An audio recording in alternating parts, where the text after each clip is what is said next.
చట్టసభలో స్పీకర్ పాత్ర ఏమిటి? అసలు స్పీకర్ అనేవాడిని ఎవరు ఎన్నుకుంటారు?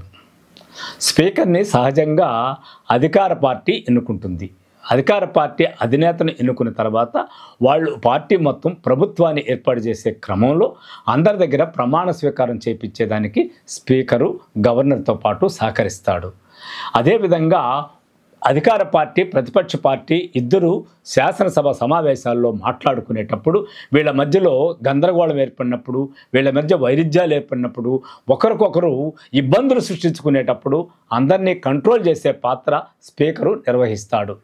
అదేవిధంగా అధికార పార్టీ అభ్యర్థిగా ఉన్నటువంటి ఆ యొక్క స్పీకర్ అంతవరకు ఎమ్మెల్యేగా ఉన్నా కూడా స్పీకర్ అయిన వెంటనే ఏ పార్టీకి ప్రాతినిధ్యం వహించకుండా సమానమైనటువంటి నిష్పక్షపాతమైనటువంటి దృష్టితో వ్యవహరించాలనేది రాజ్యాంగం చెబుతుంది.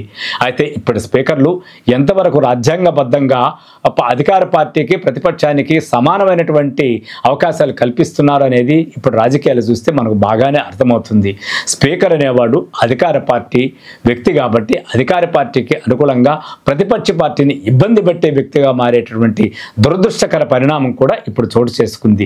అయితే స్పీకర్ అనేవాడు రాజ్యాంగం ప్రకారం నిజానికి రెండు పార్టీల సమన్వయం చేస్తూ ప్రజల సమస్యలు చర్చించేదానికి అవకాశాన్ని అందరికీ కల్పించే సమగ్రమైనటువంటి అద్భుతమైనటువంటి పాత్ర నిర్వహించాల్సిన వాడే స్పీకర్.